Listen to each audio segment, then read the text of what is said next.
नमस्कार सभी को। हम पढ़ रहे हैं पाठ 6 भगवान के डाकिए। इसका पहला पद हमने पढ़ चुके थे, है ना। पहला अंतरा हम पढ़ चुके थे। अब दूसरा अंतरा हम पढ़ेंगे, है ना। आज हम दूसरा अंतरा पढ़ेंगे दूसरे वीडियो में। चलिए पढ़ते हैं कि हम तो केवल यह आंकते हैं कि एक देश की धरती दूसरे देश को सुगंध भेजती है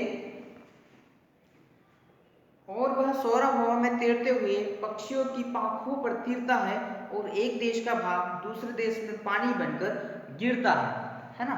अब कवि ने यहाँ पर कहने की कोशिश की है कि हमारी क्या मानसिकता होती है, हम क्या समझते हैं, है ना।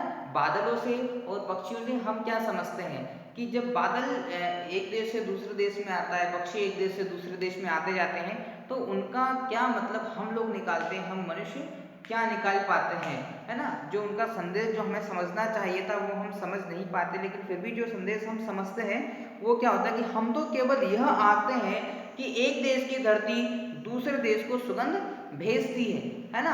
हम तो सिर्फ यही महसूस कर पाते हैं कि एक देश की धरती जो है वो दूसरे देश की धरती को सुगंध भेजती है पक्षियों के माध्यम से, है ना। पक्षियों के माध्यम से कैसे कि वो जो अपने पंखों में वहाँ का पराग लेकर के आते हैं और यहाँ के फूलों पर वो पराग छोड़ देते हैं, है ना। कि जब ऐसा होता है कि वहाँ के पराग को यहाँ के फूलों पर छोड़ेंगे तो फिर नया सा पौधा खिलता है या फिर नए से फूलों का जन्म होता है और नई खुशबू फिर तैरती है ना। तो कवि ने यहाँ कहने की कोशिश की है कि हम तो सिर्फ इतना ही समझ पाते हैं कि पक्षी या भौरे जो हैं वो वहाँ से अपने पंखों में, अपने पैरों में, अपने पंजों में, है ना, वहाँ से पराग को दबा करके लाते हैं और यहाँ पर छोड़ देते हैं। जब यहाँ पर छोड़ते हैं तो फिर नए नए फूल उन परागों से खिलने शुरू हो जाते हैं, वहाँ की खुशबू को वो यहाँ तक लाने का काम करते हैं। हम सिर्फ इतना ही समझ पाते हैं, है ना। दूसरे देश को सुगंध भेजती और वह सौरभ हवा में तैरते हुए पक्षी की पंखों पर तिरता है ना। और वो जो खुशबू जो है वो एक जगह की खुशबू दूसरी जगह पर पक्षियों के पंखों पर या फिर हवा में तैरती हुई नजर आती है। सौरभ का मतलब होता है खुशबू, है ना। सौरभ हवा में तैरते हुए मतलब खुशबूनुमा जो हवा हो जाती है उसमें तैरते हुए हम उसको महसूस कर पाते हैं, है ना। पक्षियों की पांखों पर तैरता है और एक देश का भाप दूसरे देश में पानी बनकर गिरता है और एक देश का भाप जो है वो दूसरे देश पर पानी बनकर गिरता है। अर्थात कि जो भाप जो है वो जो बादल जो होते हैं जब समुद्र से पानी लेकर के ऊपर की ओर उड़ते हैं, है ना, तो वो भाप का रूप होता है ना। एक हवा का गुब्बारे के जैसा एक रूप होता है जो बहुत नमी युक्त बादल होते हैं जिसमें कि पानी भरा हुआ होता है, नमी भरी हुई होती है।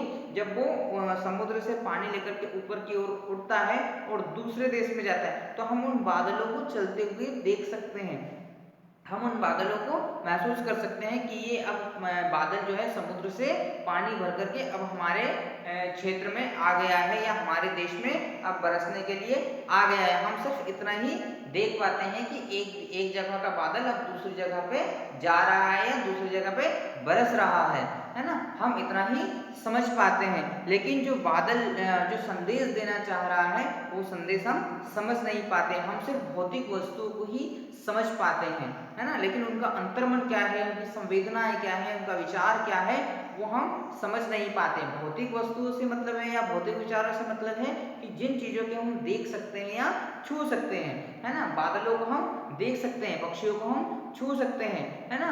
तो इन चीजों को हम महसूस करते हैं, लेकिन जो उनके अंतर्मन की आत्मा है या जो उनका संदेश है उस संदेश को हम समझ नहीं पाते हैं, है ना। उनका संदेश क्या होता है कि वो विश्व शांति की बात करते हैं, विश्व बंधुत्वता की बात करते हैं, वसुदेव कुटुंबकम की बात करते हैं कि पूरी धरती एक ही ईश्वर की संतान है ना। इस धरती पर रहने वाले सभी जीव जगत, सभी मनुष्य, सभी प्राणी ईश्वर की दी हुई संतान है। तो सबको मिलकर रहना चाहिए, विश्व बंधुत्वता के साथ रहना चाहिए, अपने भाईचारे के साथ रहना चाहिए, लेकिन हम लोग नहीं रह पाते हैं।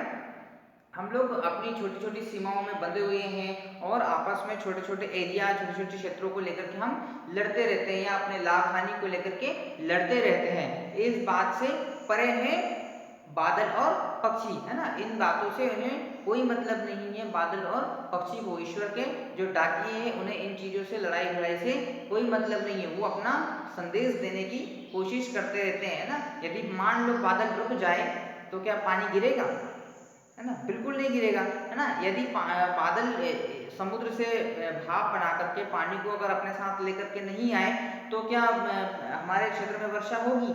नहीं होगी। यदि बादल भी हमसे रुष्ट हो जाए या बादल भी हमसे इस तरह से लड़ाइयाँ कर ले कि नहीं उस देश का इस देश से झगड़ा चल रहा है तो मैं उस देश में पानी नहीं गिराऊंगा, तब सोचिए कितनी भयंकर स्थिति होगी, है ना। फिर हमारे यहाँ तो समुद्रों से घिरा हुआ है, हम तो पानी, हमारे पास तो पानी है, लेकिन जो देश समुद्रों से घिरे हुए नहीं है, जिन देशों के पास नदियाँ कम है, उनकी स्थिति क्या होगी? वहां तो वो तो सूखे पड़ जाएंगे वहां पर, है ना। तो इसलिए जो है कि पक्षी और बादल जो है वो विश्व बंधुत्व की बात करते हैं, विश्व शांति की बात करते हैं कि सभी लोग मिलजुल करके रहें। वो इस संदेश को लेकर के अब एक जगह से दूसरी जगह पर जाते हैं, है ना। तो यहाँ पर कवि ने पूरी कविता में विश्व बंधुत्व और विश्व शांति की बात की हुई है ना। और उन्होंने इसको संदेश के रूप में, डाकिए के रूप में पक्षी और बादल को चुना है ना। तो आप इस पाठ के प्रश्नोत्तर पूरे कर लीजिएगा, है ना। यहाँ पर कुछ प्रश्न दिए हैं जिनके उत्तर मैंने पूरे दोनों वीडियो में बता दिए हैं, तो आप इन दोनों वीडियो को बहुत ध्यान से देखिएगा तो आपको समझ में आ जाएगा, है ना। चलिए अगली एक और छोटी सी कविता है, केवल पढ़ने के लिए है, वो हम अगले वीडियो में इसको भी पढ़ेंगे। उसका प्रश्नोत्तर वगैरह कुछ करने नहीं है, वो सिर्फ पढ़ने के लिए है और इसी से रिलेटेड है ना। लेकिन उसके प्रश्नोत्तर जो है भाषा और अनुमान और कल्पना में जरूर है, तो उसे भी पढ़ेंगे।